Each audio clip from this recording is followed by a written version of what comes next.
Thank you very much, everybody, for joining us today for our masterclass. My name is Andrei Strapkov. I work at iGuide as a market development representative.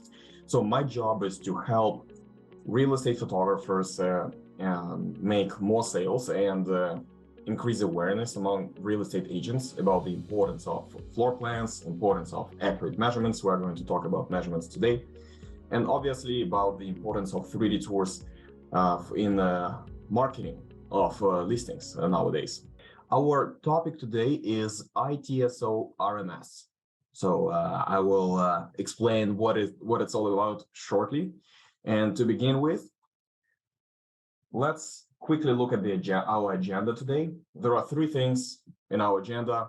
It's not going to be a very long masterclass today. First of all, we're going to talk about definitions and why Residential Measurement Standard, RMS, is important. Then we're going to go through 9 principles of Residential Measurement Standard. And then at the end, feel free to ask me any questions. You can answer, like you can actually write your questions in a Q&A or in the chat. It will be easier for me to see your questions if you write them in Q&A though. So at the end, we're going to go through all of these questions, and I'll do my best to answer them all and help you find the answers. So let's start with the definitions. What is ITSO? So ITSO stands for Information Technology Systems Ontario. So ITSO is a non-for-profit MLS system and technology provider for 18 member associations in Ontario. So there are 18 real estate associations that are members of this MLS system. There are over 24,000 users that are using this ITSO system.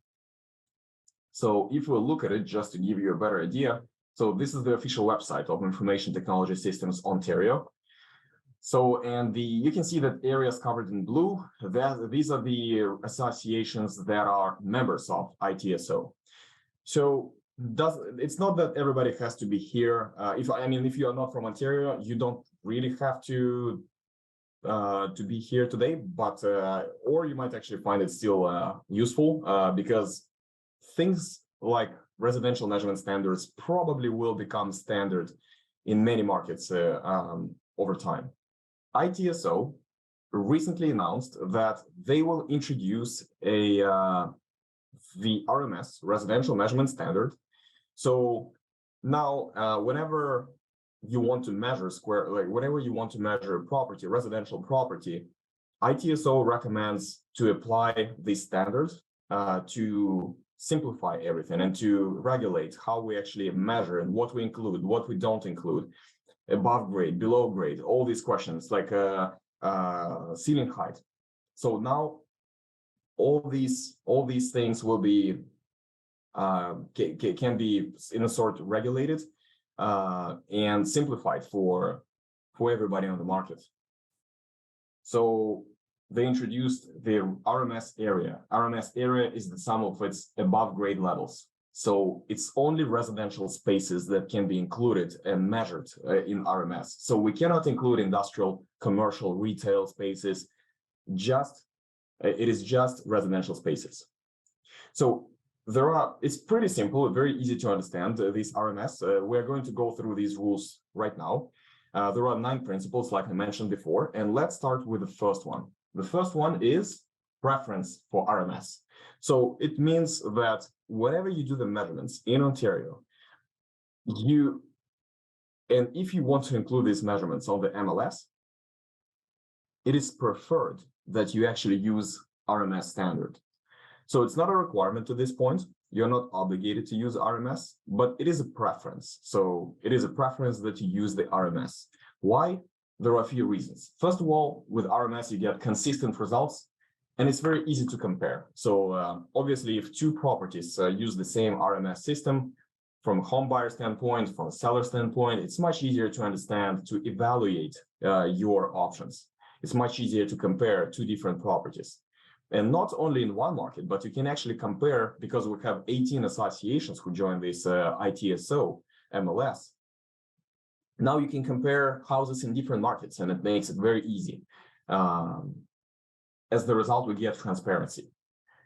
as the result of this comparability and one single standard.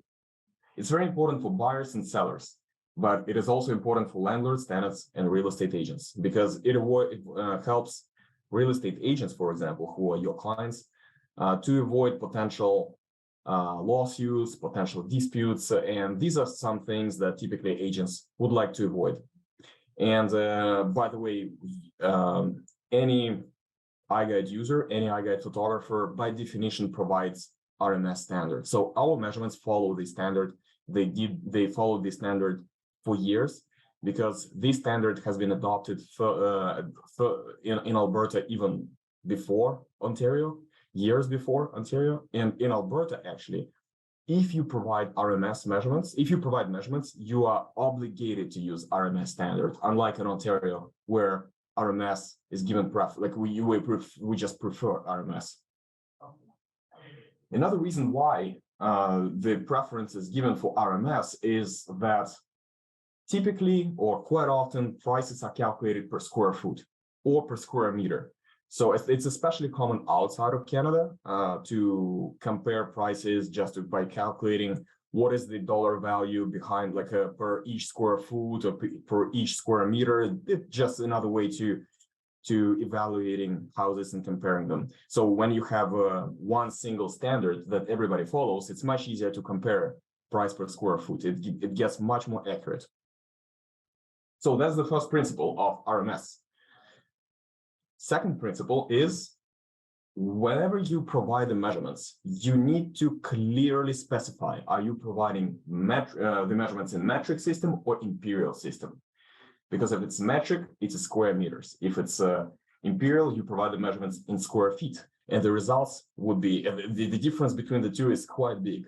So it must be clearly indicated for everybody, for buyers and for sellers, on the MLS, what measurement system you're using. So it's pretty easy principle to follow. Next one we can look at is how to measure interior square footage. So whenever we have attached properties that share common walls with other properties, so for example, condominiums, apartments, or townhouses, we would measure this property. We would measure only interior square footage, which is paint to paint, so to say. So we measure to the wall.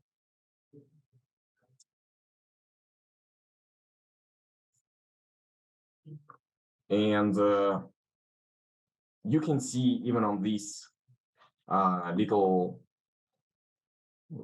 so you can even see here on this floor plan that the area covered in red are included in the interior square footage. So we do not include the walls if we're dealing with attached properties. So it's as simple as that. Next principle is exterior square footage. So whenever we're dealing with detached properties that, let's say, standalone house, in this case, you would measure with the exterior to the exterior of the wall. So in this case, you would have to include the wall thickness. Another situation that you might come across is, okay, how do I compare square footage of the, let's say, detached house and the townhouse?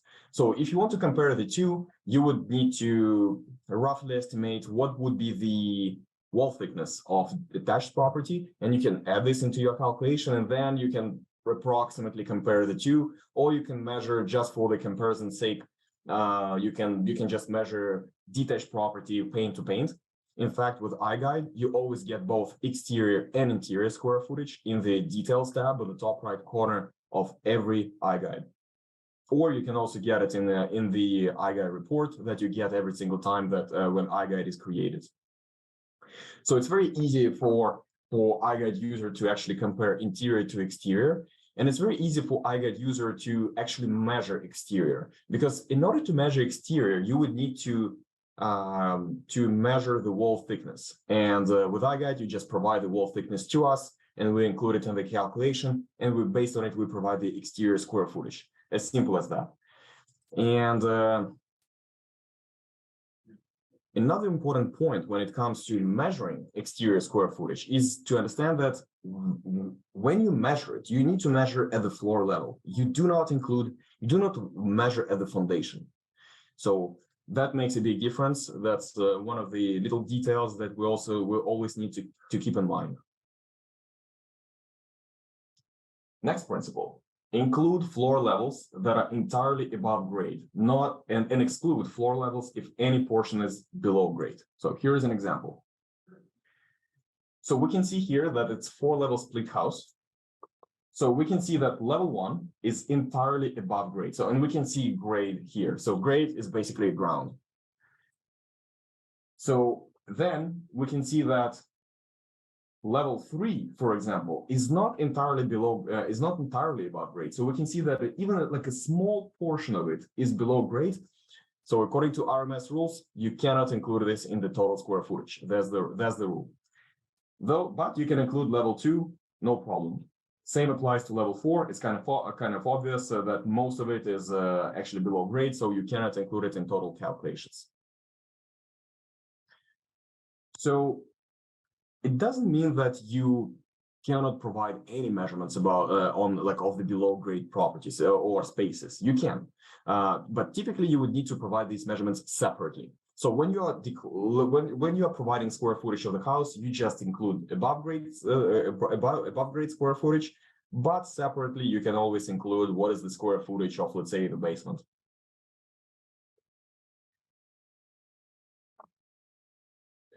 Next principle is the property must have a minimum floor to ceiling height of 2.13 meters or 7 feet.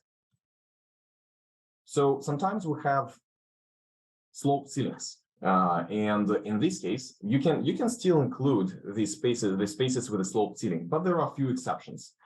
So first of all, as long as as long as the ceiling height is above 5 feet, you can still include it. And at least one point, at least somewhere in the room, the ceiling height has to be 7 feet. So you can see here on this example that this space here in gray on the sides are excluded because they're below 5 feet. The ceiling height is below 5 feet. While here we see that we see these arrows showing 1.5 meters or 5 feet. So that's the minimum. That's the point at which you can actually include the square footage. And see here at the top, this is at least 7 feet. So once again, if there is at least somewhere, if you have at least somewhere in the room a ceiling height of 7 feet, and as long as the space is not, ceiling height is not below 5 feet, you can include it in the square footage. But if it's below 5 feet, you cannot.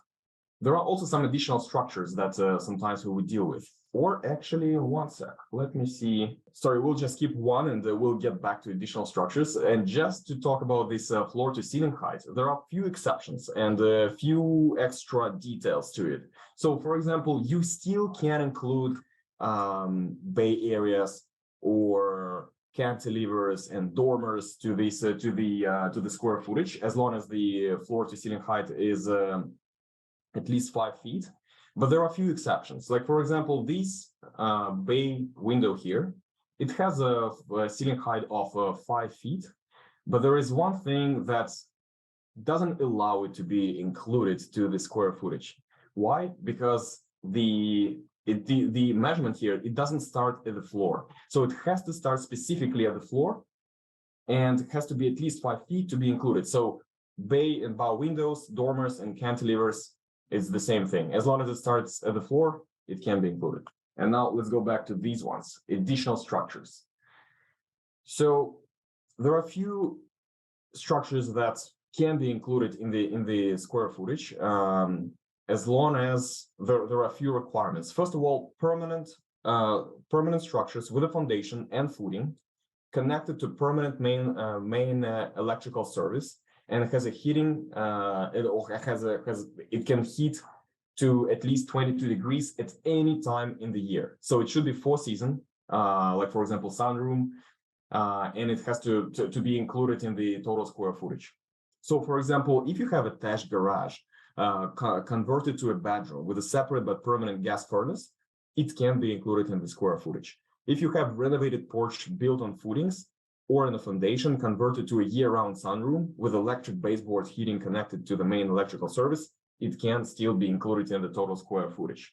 So as simple as that. And the last but not least, principle number 9, we should exclude open areas that have no floor, such as vaulted areas.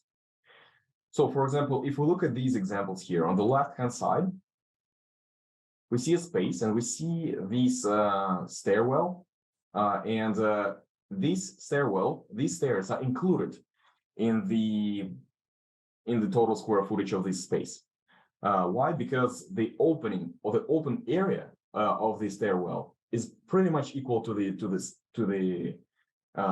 stair treads. So in this case, you would include it in the total square footage. But on the right-hand side, we see that there is open to below area.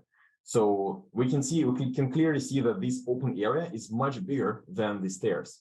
So the areas like this, they're called open to below vaulted areas, cannot be included in the total square footage. And this is actually why sometimes I get to talk to people who say that they measure from outside without even actually going into the house, just measuring from outside perimeter of the house.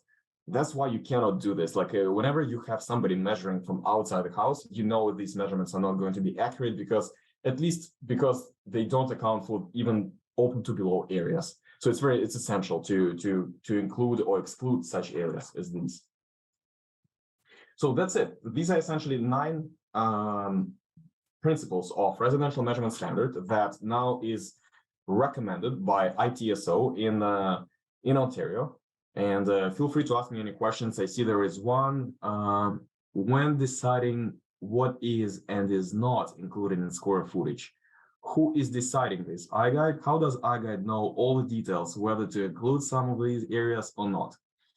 So there are a few ways to decide it. Yeah, like if you are using iGuide, we will provide you the square footage that follows RMS by default. And so how does iGuide know all of the details, whether to include some of these areas or not?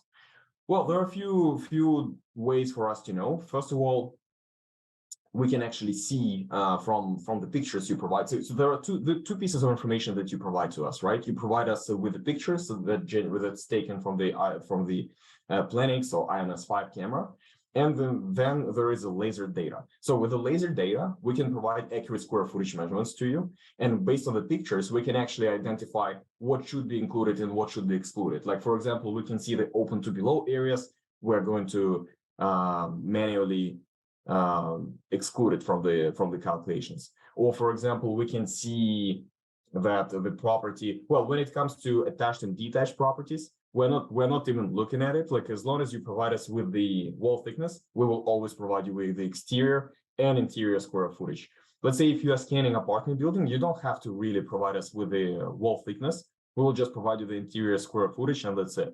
Or when it comes to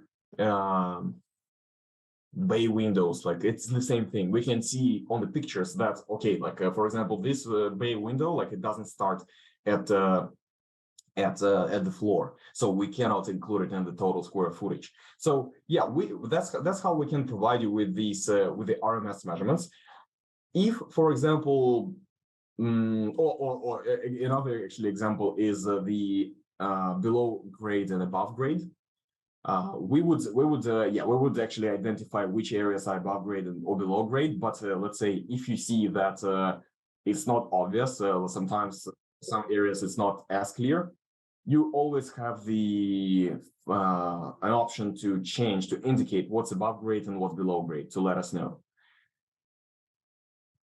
So for us or for you as iGuide users, you don't have to do too much, but quite often agents would hire professional measurement companies and pay extra for it so they can provide the measurements. But like I said, since you have this the iGuide system, you pretty much one-stop shop for your clients. You can provide all of it: measurements, floor plans, 3D tours, you probably provide photography already, right? So yeah, that's another beauty of iGuide. I hope it answers the question. Let me know if you have if you want me to clarify. Okay, it seems like we don't have any questions. So you have my email address. Feel free to reach out if you have more questions. I'll be happy to help. Thank you very much for joining us today, and I hope you have a great rest of your day. Bye-bye.